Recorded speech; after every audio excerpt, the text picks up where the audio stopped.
Esta es la W recordando al más grande de todos los tiempos, Elvis Presley. Un día como hoy, hace 40 años, en su casa, en Memphis, Tennessee, se apagaba Elvis. Muy joven, pero muy joven. Como dice nuestra invitada, Elvis pensó que tenía todo bajo control. Pero la verdad es que Elvis no tenía control. Era un absoluto operador farmacéutico. Las prescripciones las manejaba él mejor que los médicos, pero no las controló. Tenía que tomar medicamentos para dormir, para despertar, para respirar, para comer. Dependía 24 horas al día de un medicamento. Nuestra invitada, Shirley Dew, fue la gran amiga de Elvis Presley. Era ni más ni menos que la novia de Joe Esposito, el manager, la mano derecha, el hombre que sufría para despertar a Elvis en su habitación. Las locuras de Elvis. Escribió un libro que cuenta precisamente cómo era vivir el mundo de Elvis, Living in the Elvis World. Memphis Mafia Princess. Shirley, hello, good morning. Good morning. María, es un placer saludarla y la primera pregunta es un poco la experiencia de ella. ¿Cómo era vivir el mundo de Elvis, por ejemplo, en un concierto? ¿Qué pasaba después de un concierto con Elvis? Well, it was wonderful. It was unimaginable to be there around so many wonderful people. We had a lot of fun. Elvis was a very generous man. He was funny and a delight year-round. Bueno, Julio nos dice que era maravilloso, que era una experiencia increíble estar junto a tantas personas que compartían esos momentos con Elvis Presley y que además recuerda con mucho cariño la generosidad y el buen corazón de su amigo Elvis. María, pregunta específicamente cómo fue el momento cuando ella lo vio en persona por primera vez, si ya ella era su fan, si soñaba con conocerlo, y cómo fue ese momento. I knew of Elvis' songs that I met him at a concert.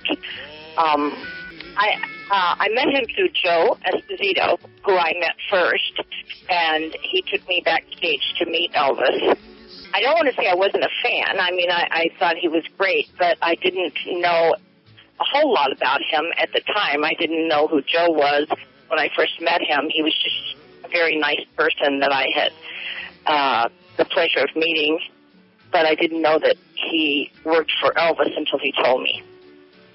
Bueno, Ivonne nos dice que ella sabía algunas de las canciones de Elvis y que bueno, no le gustaría decir que no era su fan, pero tampoco lo conocía tanto, que en realidad ella llega a Elvis a través de su manager Joe Esposito, a quien ella conoce anteriormente, que no sabía que trabajaba con Elvis Presley, y luego él la invita a un concierto y la lleva al backstage tras bambalinas, y ahí es la primera vez que ella tiene contacto en vivo y en directo con Elvis Presley. María, ¿cuál era la mayor frustración que tenía su novio Joe Esposito con Elvis en esa relación laboral? ¿En algún momento se la comentó él a ella? Oh, no. Joe was, it was always a very happy group of people. There was very little frustration in the group. Elvis was fun to be around and happy, and Joe never really had much complaints about anything that Elvis did. We always had fun. There was, I can't recall Elvis ever doing anything that upset Joe. Bueno, Gonzalo nos dice que ella no recuerda que Joe Esposito en algún momento le haya manifestado alguna queja o alguna frustración con respecto a la relación laboral con Elvis, que por el contrario se trataba de un grupo de personas que compartían muy bien, que eran muy felices y que realmente tenían pues muy buenos momentos juntos. Si ella piensa que el rock and roll murió cuando murió Elvis. No, absolutely not. Elvis's music lives on, so it can never die. Nos dice que no, que de ninguna manera, porque la música de Elvis es eterna y de esa manera el rock and roll nunca morirá. ¿En qué medida influyó la separación de Elvis con su esposa y el distanciamiento con su hija en su adicción a los medicamentos y también en su adicción a la comida que tanto se ha comentado? Well, first of all, let's eliminate the food. That's all rumors. There was a lot of food perhaps on Elvis's plate, but there was a lot of food left on his plate. So that's just a rumor. As far as the medication, yes, that started in the Army when he was taking pills to stay awake when he was on duty. As far as the drug prescription having anything to do with his divorce, I don't believe that was the case. I know that he was very sad and heartbroken that that his marriage ended, but I don't believe the prescription drugs played a part in that. Bueno, nos dice que primero que todo lo que quiere dejar muy claro es que el tema de la comida son solo rumores. Nos dice, podría haber mucha comida en los platos de Elvis Presley, pero era más la que quedaba, la que sobraba cuando terminaban de comer. Y con respecto a los medicamentos y a los farmacéuticos por prescripción, nos dice que ella tiene entendido que esta adicción empezó cuando él estaba de servicio en el ejército y no cree que haya tenido nada que ver con su separación, con luego la separación que tuvo con su esposa y con el distanciamiento de su hija. Sin embargo, sí recuerda que esta situación le causó a Elvis Presley un gran dolor y que él sí atravesó momentos muy difíciles a partir de la separación de su esposa y el distanciamiento con su hija. Muchos dicen que el círculo de amigos de Memphis Mafia, el grupo de amigos al que nuestra invitada perteneció, fue una de las causas de su comportamiento tan errático cerca de su muerte. ¿Ella está de acuerdo? ¿Cree que la Memphis Mafia fue algo bueno o malo para Elvis? Well, not at all. Elvis loved the guys around him, and the guys that wrote the book, Elvis, What Happened, that broke Elvis's heart, yes. But as far as the entourage and they were actually hand-picked people that he liked to have around him. So I don't know where that would be a bad thing when they all loved him so much and he loved them. So except for when that book was written, that was pretty bad. That upset Elvis a lot. Bueno, nos dice que en lo absoluto, que Elvis amaba a las personas que estaban junto a él y que a ella le cuesta mucho trabajo pensar cómo esas personas que estaban cerca, ese séquito o ese grupo más cercano a él, podrían hacerle mal si él era tan feliz cuando estaba con ellos. Sin embargo, habla de un grupo de amigos o un par de amigos que escribieron un libro sobre Elvis que a él sí le afectó y que lo perjudicó y bueno, que él consideró que no se comportaban como debían y de ellos, digamos, no tiene esas palabras tan positivas como sí tiene de otras de las personas que estuvieron con Elvis. Sobre Ginger Alden, ella que estaba en ese círculo interno, ¿cómo era esa relación entre ellos dos desde adentro? Oh, yes, I did, most definitely. Ginger was there mainly because her mother had basically pushed her there. Ginger had another boyfriend, and she was a young girl who didn't want to break up with her boyfriend, but her mother pushed her there. And it's plain and simple. It was very frustrating to Elvis to be with a girl that didn't want to be there. And that's simply what it was. I mean, there was a lot of arguing and a lot of disappointment. And in the end, Elvis had enough. And that's when he decided to take someone else on tour. And that relationship had ended. But unfortunately, Elvis passed away, so that was never known. Even though she was there, she was asked to leave. Bueno, nos dice que ella estuvo muy cerca de la relación de Elvis y Ginger y que en realidad ella llega a la vida de Elvis porque su madre la empuja a estar ahí, no porque ella quisiera. De hecho, ella tenía otro novio con el cual tampoco quería terminar y su madre un poco la obliga a estar cerca de Elvis Presley. Fue una relación muy difícil, fue una relación muy frustrante para el cantante porque había muchísimas peleas, muchísimos encontrones entre ellos que tenían que ver con que ella estaba en una relación en la que no quería estar.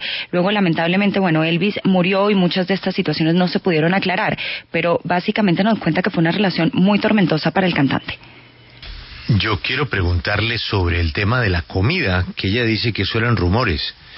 Pero ¿acaso no era cierto que en Graceland, en la mansión de Elvis, había una cafetería tipo Denny's en donde él pedía una banana split, almuerzo, desayuno y comida? No, that's not true. No, first of all, you're talking about the banana sandwiches. Is that what you said? Banana and peanut butter? No, banana splits. Or maybe banana and peanut butter. That could be also. No. Elvis's weight was from prednisone. Are you familiar with prednisone? Yes. Okay, Elvis's weight was from prednisone. I actually spoke to Dr. Nick about that when I was writing my book, because I used to take prednisone, and I could see that the puffiness in his face. So I literally called Dr. Nick and asked him if he had prescribed prednisone to Elvis in the last few months of his life, and he said yes. And I said, you really shouldn't have done that. That's what made him puffy. But as far as eating, that is not. Elvis did not sit around and eat all the time, and that's I've never seen him eat a jelly donut ever. And they say, oh, he ate jelly donuts. I've never seen him eat a jelly donut. What he liked the most is breakfast. He liked eggs and bacon in the morning. And the maids would put a lot of eggs and bacon on the plate, but I would see it come back down from his room with only half of it eaten. They would pile it on there, but he still wouldn't eat it all. Bueno, Julio nos dice que los rumores alrededor de la comida son absolutamente falsos, que todo en realidad tenía que ver, o probablemente la hinchazón de Elvis Presley y su gordura o sus problemas de peso tenían que ver con el uso de la prednisolona, que es un corticoide. Ella habló para escribir su libro, ella escribió este libro sobre Elvis, ella habló con el médico de Elvis y le preguntó si él le había recetado ese corticoide, y él le dijo que sí, y ella le dijo, bueno, no debiste hacerlo porque eso es lo que lo hace ver inflado. Lo que nos dice es que ella nunca lo vio ni siquiera comer donas, que sí le gustaba mucho comer al desayuno huevos y tocineta, y el servicio de la casa le servía muchísima de esta comida, y él muchas veces se retiraba de la mesa dejando la comida prácticamente por la mitad. Niega tajantemente los rumores que tienen que ver con la comida. Un hombre que se la pasaba durmiendo con las cortinas cerradas y que necesitaba medicamentos para despertarse, o sea, un dependiente de los fármacos, no tenía vida para relacionarse con los demás, con una novia, con un amigo, con ella. Es decir, los últimos días de Elvis eran dormido. Usually, if he went on stage, he would, well, should I say, after he came off stage, he would be very hyper. And so a lot of times the doctor would give him something to calm him down. And because we traveled a lot, our sleeping patterns were off. So he took sleeping pills, and sometimes he would take too many sleeping pills to go to sleep. So all of a sudden, by the time he went to sleep, it was time to get up. So then he'd have to take a pill to wake him up. So it became, a mess trying to go to sleep, wake up, and the time schedules were so screwed up. So that was a bad thing. That was the thing I saw the most, is him trying to go to sleep, and then finally going to sleep, and it was time to wake up, and he had to perform, and he was sleepy, so they would have to give him a wake-up pill, which was a bad thing. Julio nos dice que un problema grave en la vida de Elvis tuvo que ver con estas drogas por prescripción que le afectaron efectivamente, como usted decía, el tema del sueño. Ella nos dice que esto empezó porque cuando él bajaba del escenario, él bajaba con muchísima energía y un doctor le prescribía algunos medicamentos para que él lograra estabilizar un poco esa energía. Lo que pasaba es que Elvis consumía más de esos medicamentos, en específico somníferos o ansiolíticos, y lo que empezó a suceder es que a él se le descuadró un poco el horario. Entonces, cuando se tomaba la pastilla para dormir, como tomaba demasiadas, luego había que darle otra para que llegara el momento de despertar, y todo el tiempo el mismo ciclo. Ahí empezó un problema muy grave y ella lo reconoce en torno a Elvis Presley. I would also like to add that Elvis would usually take pills in his bedroom when he was either going to sleep or waking up. It was nothing that you ever saw. You never actually saw him taking pills walking around the house. It was always when he was in bed, either getting up or going to sleep. Julio también nos dice y acota lo siguiente, y es que Elvis no tomaba estas medicinas para dormir o estas medicinas por prescripción en cualquier momento, solo lo hacía cuando iba a dormir, no era que iba por la casa consumiendo estos medicamentos. ¿Es cierto que la única mujer que él amó fue a Priscilla, con quien tuvo su hija, y que cuando murió absolutamente solo sentimentalmente? Yes, this is true, because Ginger Alden never loved him. She wasn't there for him at all. So he was alone. And he did, I believe that and Margaret was his love too, as well as Priscilla. Those are the two women that he loved the most. Bueno, Julio nos dice que es cierto que murió solo porque, como nos decía, Ginger nunca lo quiso y que probablemente las dos mujeres que él más quiso fueron Priscilla y Marla. Una última pregunta. Siendo él el rey del rock and roll y a pesar de los problemas que tenía con su farmacodependencia, pues era un hombre muy interesante, muy atractivo, era el rey del rock and roll. ¿Por qué no se acercaban o él no se interrelacionaba con otras mujeres? Es decir, nadie se acercaba por un amigo, por el propio novio de nuestra invitada, Joe Esposito, quien era su mano derecha. No le decían, óigame, venga que le vamos a presentar una amiga, o lo quiere conocer tal famosa, o vamos a Las Vegas, que hay una fiesta. ¿Él no se entusiasmaba por eso? Elvis lived in his own world, and we lived in that world with him. So any women that he met were usually brought into the house or somewhere as, for a meeting or a party, even though we weren't party animals, don't get me wrong, but let's say we were just hanging around the house and guys brought girls over, and Elvis might see a girl that he wanted to date, so he would ask her out. Just because a guy brought a woman over didn't mean that she was that guy's girlfriend. You know, guys would bring just friends of friends over all the time. Bueno, Julio nos dice que Elvis vivía en su propio mundo y que ellos vivían en ese mundo con él, y que si él conocía a alguna mujer era porque ellos la llevaban a las fiestas que ellos organizaban, ellos hacían reuniones dentro de la casa y las personas que llegaban probablemente era, como usted lo decía, un conocido de alguien o una amiga de una amiga que llegaba, y así conocía a las mujeres, pero tampoco conocía gente por fuera, digamos, de ese circuito. De pronto a alguien que pudiera conocer en alguna reunión de trabajo, pero no mucho más que eso. Julio nos dice que no murió triste, que incluso ella le preguntaba a su novio Joe Esposito por qué le habían puesto para enterrarlo un traje blanco, que a cualquier persona que le pusieran ese traje se vería triste el día de su funeral. Además nos recuerda también el peso que tenía y dice que con ese traje blanco una persona que pesaba cerca de 240 libras, digamos más o menos 115 kilos, pues se vería triste. Incluso dice que esos 115 kilos no lo hacían obeso, lo hacían simplemente una persona con un poco de sobrepeso. Bueno, y debo preguntarle por Joe, ¿cómo está Bean? ¿Dónde anda Bean? Joe Esposito passed away last November. Julio nos dice que Joe Esposito murió el pasado noviembre. Ah, no sabía. No sabía, mis condolencias. Que muchas gracias por 40 años después permitirnos recordar cómo era la vida en ese mundo maravilloso que vivió ella y que tiene ese libro contando cómo era el mundo de Elvis. Thank you for having me, and I just want to reiterate that he was everything that, all the goodness that you could possibly think of in one man was Elvis as well as Joe Esposito. Julio, por último nos dijo que quiere recordar a Elvis y decir que todo lo bueno en el mundo estaba en la persona de Elvis Presley y también de Joe Esposito.